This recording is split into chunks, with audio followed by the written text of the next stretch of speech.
नमस्कार दोस्तों, स्वागत है आपका पॉलिटिकल व्यूज़ में। आपने देखा होगा कि ममता बंगाल में अल्पसंख्यक वोटों को लुभाने के लिए तुष्टीकरण की राजनीति कर रही हैं। आज हम विश्लेषण करेंगे बंगाल में ममता बनर्जी द्वारा की गई मुस्लिम तुष्टीकरण राजनीति का।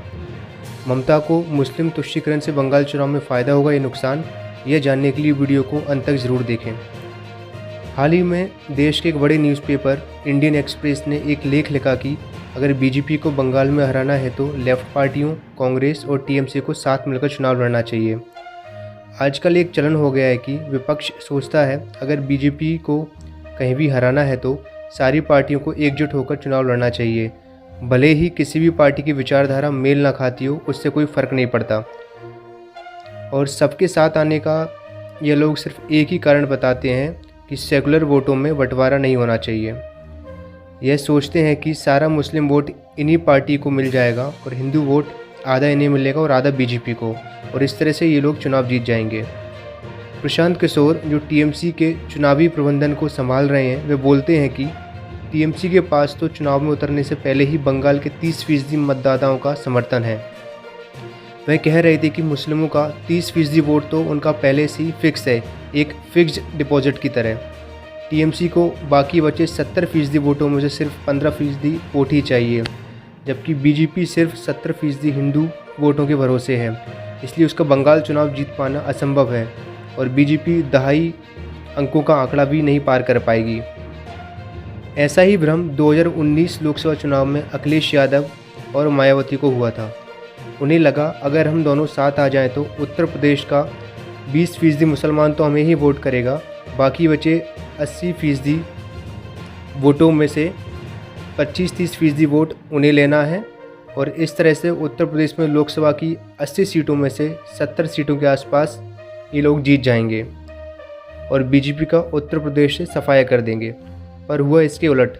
बीजेपी ने 80 में से 64 सीटों पर जीत दर्ज की और एसपी बीएसपी गठबंधन की करारी हार हुई। अब यही समान गलती ममता बनर्जी बंगाल में कर रही हैं। बंगाल में 70% हिंदू हैं और 30% मुसलमान। ममता बनर्जी को लगता है कि अगर 30% मुस्लिम वोटों को अपने पाले में कर लें तो बंगाल में उन्हें कोई हरा नहीं पाएगा। 2019 के लोकसभा चुनाव में बीजेपी को 57% हिंदुओं ने वोट किया था, वहीं 32% हिंदुओं ने टीएमसी को वोट किया था, लेकिन मुस्लिम मतदाताओं ने एक तरफा टीएमसी को ही वोट किया। ममता ने मुस्लिम तुष्टीकरण की शुरुआत 2012 से ही कर दी थी। 2012 में पंचायत चुनावों से पहले ममता ने ईमानदार करदाताओं का पैसा बर्बाद करते हुए ऐलान किया कि बंगाल के सभी इमामों को उनकी सरकार हर महीने 2,500 रुपये देगी। उसके बाद 2017 में ममता ने दुर्गा मूर्ति विसर्जन पर रोक लगा दी। कहा कि अगले दिन मुहर्रम है, इसलिए जिसको भी मूर्ति विसर्जन करना है आज ही करें, कल इजाज़त नहीं मिलेगी। उसके बाद कोलकाता हाईकोर्ट ने ममता सरकार को फटकार लगाते हुए कहा कि साफ दिख रहा है कि ममता माइनॉरिटी अपीजमेंट कर रही हैं। ममता की इसी तुष्टीकरण की राजनीति से तंग आकर बंगाल के मतदाताओं ने बीजेपी को 2019 लोकसभा चुनावों में 18 सीटें जिता दी थीं। ममता को समझना पड़ेगा कि मुस्लिम वोटर्स बंगाल की 294 सीटों में से सिर्फ 68 सीटों पर ही अपने दम पर किसी पार्टी को हराने या जिताने का ताकत रखते हैं। बाकी बची 226 सीटों पर वह निर्णायक भूमिका में नहीं है।